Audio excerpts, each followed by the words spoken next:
நான் இப்போ நான் ஏதாவது அண்ணாமலை உரிமையில் பேசவே இல்லையே. அண்ணாமலை சொன்னார், இந்த பரம்பரையை பற்றியெல்லாம் எங்ககிட்ட பேச வேணான்னு.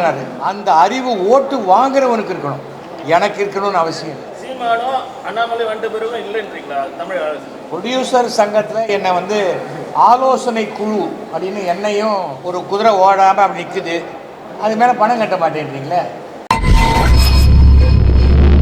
தொடர்ச்சியாக நீங்கள் வந்து அவர் எப்போ கேட்டாலும் என்ன சொல்கிறேன்னா எஸ்சி செலக்ஷன் அப்படி தான் பேசுவார், ஆனால் அவர் வந்து நீங்கள் வந்து மரியாதைலாம் பேசுகிறீங்க, ஆனால் அவர் மட்டும் உங்களை வந்து வாங்க போகணும்னு பேசுகிறாரு. அப்படியா? கரெக்டாக இருக்குது சார். நான் இப்போ நான் ஏதாவது அண்ணாமலை உரிமையில் பேசவே இல்லையே. நான் பேசுனது ஏதாவது மரியாதை குறைச்சலாக இருக்கா? இல்லை சார். அண்ணா இல்லை, எப்பவும் பேசுவேன். அவர் எப்பவுமே வந்து அண்ணாமலையே நான் பேசவே இல்லை.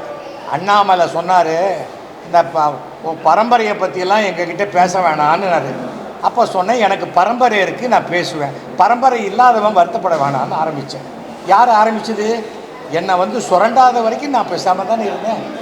நான் எனக்கு என்ன, அண்ணாமலை வந்தால் என்ன, வேறு யார் வந்தால் எனக்கு என்ன. என்னை ஒரு இடத்துல மதிக்கலைன்னா அந்த இடத்துக்கு போக மாட்டேன். ஏன் ஒரு ஓட்டு தான் கட்சிக்கு தேவை.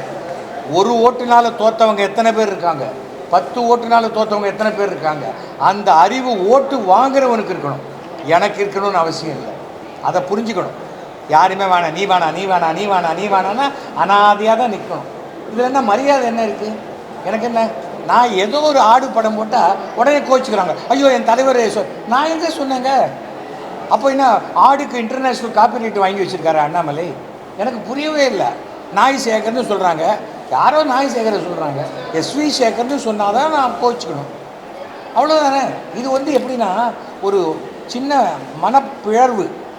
அது எது சொன்னாலும் தன்னை தான் சொல்கிறோம், யார் பேசுனாலும் நம்மளை தான் பேசுகிறாங்க. இது ஒரு பைத்தியக்காரத்தனமான விஷயம். அது என்னென்னா முதிர்ச்சியின்மை. ஃபஸ்ட்டு ஒரு கவுன்சிலராக இருக்கணும், ஒரு உறுப்பினராக ஒரு 10 வருஷம் இருக்கணும், எதுவுமே இல்லை. அந்த காலத்தில் நம்பியார் வந்து ரகசியமாக பீரோ மேலே கேமரா ஒழிச்சு வச்சு எடுத்துகிட்டு அப்புறம் மிரட்டுவார் கதாநாயகனை. அந்த மாதிரி அரசியலை இங்கே பண்ணினா இது செல்லுபடியாகாது தமிழ்நாட்டில். அதுதான் சொல்கிறேன், தமிழ்நாட்டில் மக்களுக்கு யார் என்ன தேவைகளை செய்கிறாங்களோ அவர்களுக்கு உண்டான மரியாதை மக்கள் கொடுப்பார்கள் ஓட்டுக்கள் மூலமாக.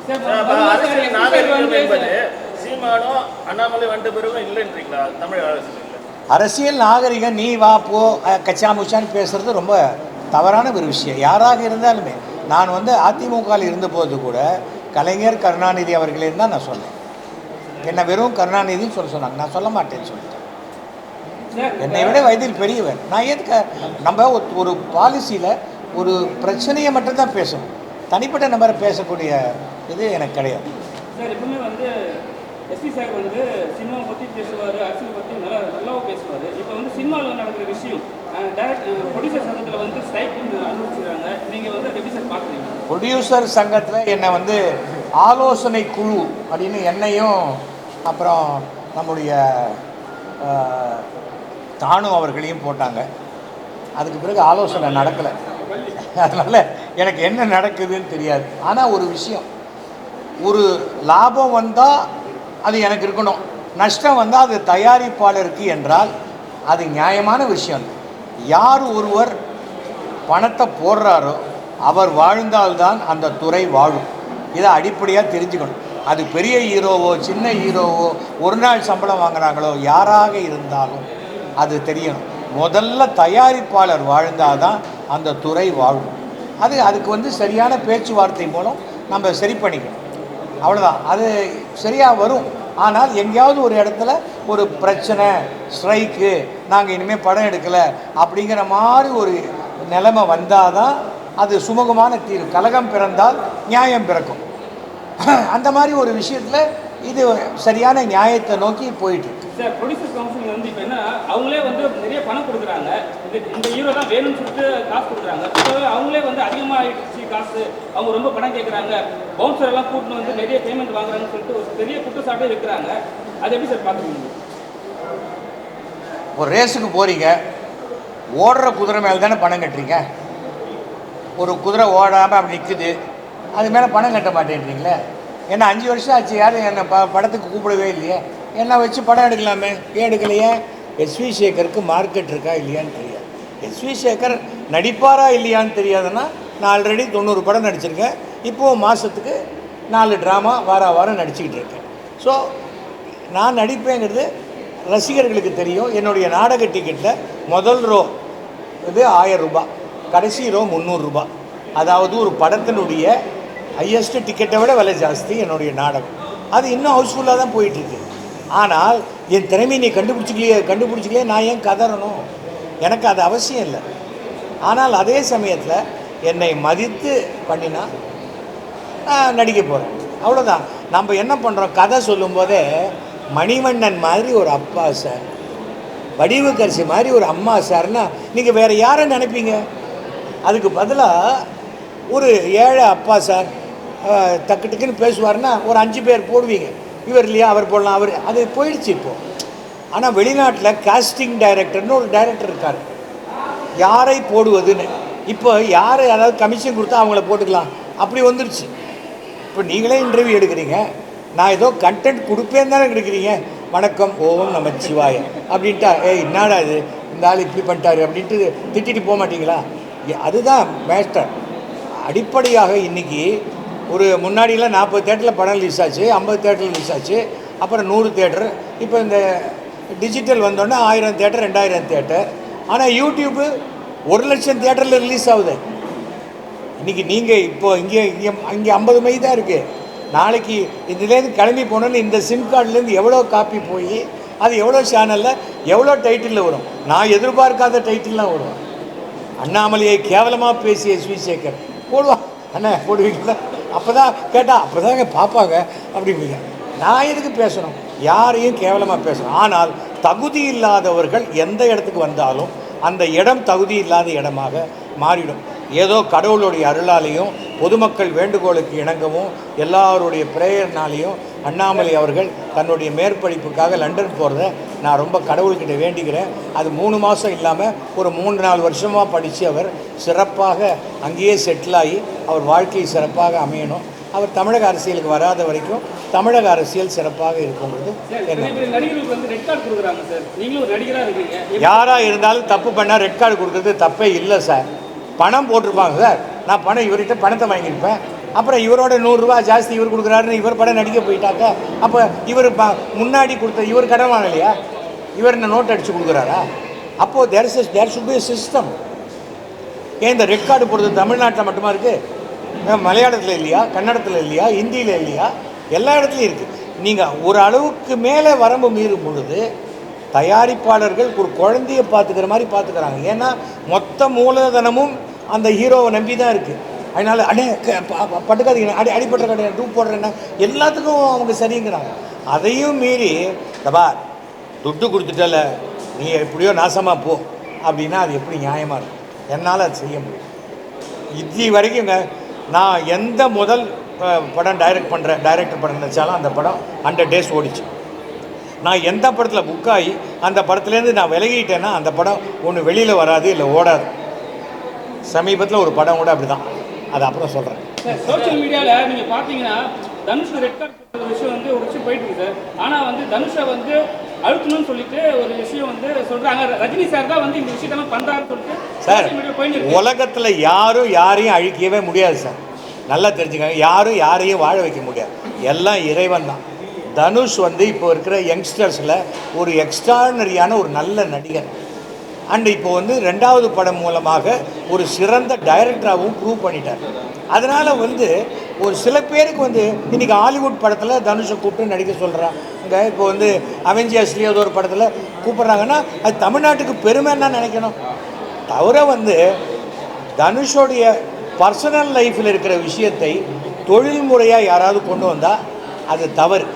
அண்ட் ரஜினியும் அப்படி போய் விழுந்து பிராண்டி அவனை அப்படியே அழிச்சிடணும், அவனை ஒழிச்சிடணும் அந்த மாதிரி நினைக்கிறவே இல்லை. எனக்கு ரஜினியை 1976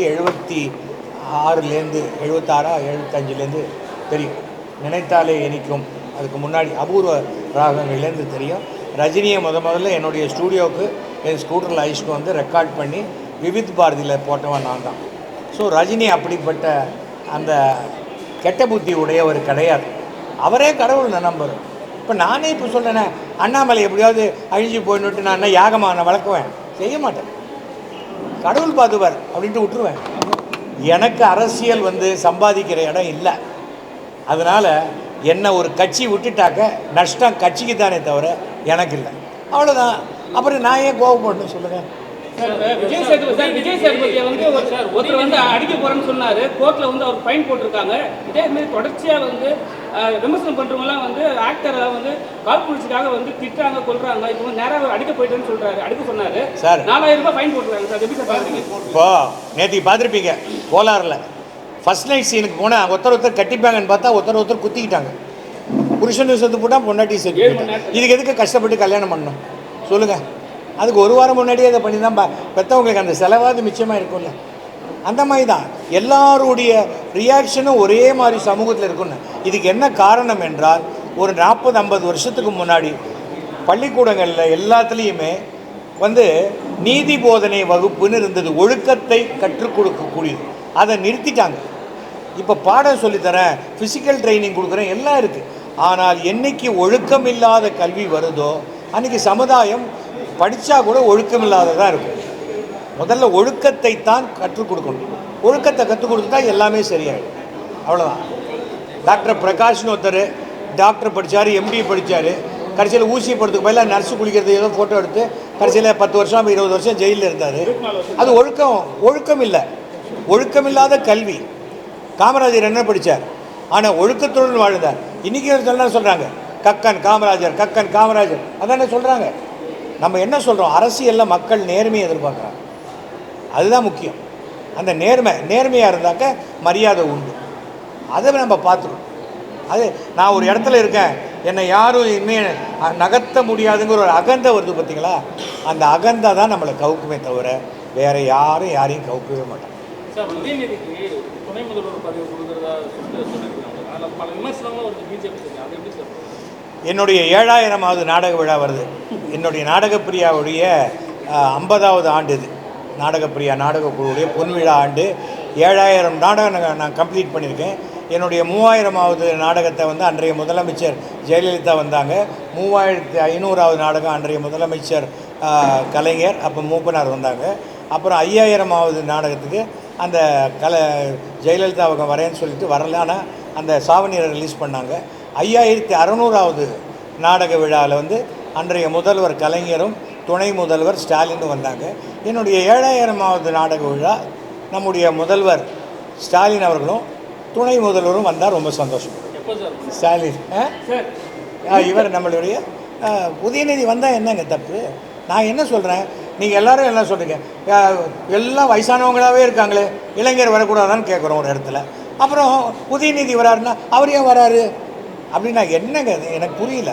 அப்புறம் இந்த வாரிசு அரசியல் இருக்க, நகைக்கடைக்காரன் பையன் தன்னுடைய பையனை கல்லால் தான் உட்காந்துருப்பான், எய்த்து வீட்டு பையனை உட்காந்து வைப்பான். வக்கீல் தன்னுடைய பையனை வக்கீலுக்கு தான் படிக்க வைப்பான். டாக்டர் தன்னுடைய பையனை டாக்டருக்கு தான் படிக்குவான். ஏன்னா நான் ஒரு நடிகை, என் பையன் நடிகை ஆகணும். ஏன்னா அந்த ஜீன் உடம்புக்குள்ளேயே அந்த ஜீன் இருக்கும், அவ்வளோதானே இருக்கும். அதெல்லாம் இல்லை வாரிசு அரசியல்லாம் கிடையாதுன்னு சொல்கிறதெல்லாம் சும்மா பம்மாத்து வேலை. விஜய் அரசியல் சார் பார்க்குறீங்க? விஜய் இன்னும் வரவே இல்லையே சார். சார் விஜய் வரலாம், தப்பு இல்லை. ஆனால் இப்போது என்ன ஓட்டு இருக்கோ அந்த ஓட்டுக்குள்ளேருந்து அவர் எடுக்கணும். விஜய் வந்துட்டாரேன்னு தனியாக ஆந்திராலேருந்து ஓட்டு, கர்நாடகாலேருந்துலாம் ஓட்டு இங்கே வராது. அதனால் விஜய் தன்னுடைய கொள்கை என்ன அப்படிங்கிறத தெளிவாக சொல்லணும். அவர் திராவிட கலாச்சார கொள்கையில் இருக்காரா, ஆரிய கலாச்சார கொள்கையில் இருக்காரா, இல்லை எப்படி இருக்கார் அப்படிங்கிறது சொல்லணும். தவறும் கூட்டணி இல்லாமல் வெற்றி பெறுவது தமிழகத்தில் சாத்தியம் அல்ல. அதை நாம் பார்த்துட்டே இருக்கோம். கூட்டணி முக்கியம் ரொம்ப. அதை தாண்டி ஒரு இந்த எலெக்ஷன் ஜெயிக்கிறதுக்கு முன்னாடி நம்ம முதல்வர் ஸ்டாலின் அவர்கள் தமிழ்நாட்டை 2 தடவை சுற்றுப்பயணம் பண்ணார், 2 டைம்ஸ். நாம் திட்டம் எது எவ்வளோ பண்ணார். அந்த மாதிரி அவர் முதல்ல மக்களை சந்திக்க போகணும். மக்களை சந்திக்க போனால் அதன் பிறகு தான் நம்ம சொல்ல முடியும். யார் வேணால் அரசியலுக்கு வரலாங்க, தப்பே இல்லை. ஆனால் அவர்கள் மக்களுக்கு பிடித்தவர்களாக இருக்கணும். அது அப்படி இருந்தால் ஜெயிப்பதற்கு உண்டான வாய்ப்பு. சார், நிறைய படம் ரிலீஸ் ஆகுது சார். நிறைய படத்தில் ப்ரமோஷன் யாரும் வரமாட்டாங்க. நீங்கள் ஒரு மூத்த நடிகராக அவங்க எதாவது அறிவுரை? ப்ரமோஷனுக்கு வரலன்னு சொன்னால் முதல்ல கான்ட்ராக்ட் போட்டுக்க வேண்டியது தான். நம்மளே நம்ம படத்தை இன்னும் கொஞ்சம் நாளாச்சுன்னு வச்சுக்கோங்களேன், இந்த ஆடியோ லான்ச்சில் சொல்லுவாங்க என் படம் எப்படி இருக்குது தெரியுமாம்பாங்க. அதுக்கு கேஸ் போடுவாங்க. நீ அப்படி இருக்குன்னு சொன்னேன், நான் அதை நம்பி டிக்கெட் வாங்கினேன், அப்படிலாம் இல்லை, என் பணத்தை திருப்பி கொடுன்னு கன்சியூமர் கோர்ட்டில் கேஸ் போடக்கூடிய காலம் விரைவில் வரும். ஏன்னா ஒரு படம் நல்லா இருக்கா இல்லையான்னு மக்கள் தான் சொல்லணும். என் படம் அப்படி இப்படின்னு ஆகா ஓகோன்னு சொல்லிவிட்டு மத்தியான ஷோக்கு போனாலே கார்த்தாலே எடுத்துட்டான்றாங்க. அப்போ என்ன பண்ண முடியும் சொல்லுங்கள்? தவிர திறமை மட்டுமே ஜெயிக்கும் பொது வாழ்வில். அது சினிமாவாக இருக்கட்டும், அரசியலாக இருக்கட்டும், எதுவாக இருக்கட்டும். ஆனால் எல்லாவற்றையும் தாண்டி ஒழுக்கத்துடன் கூடிய வாழ்க்கை தான் சிறப்பான வாழ்க்கையாக அமையும்.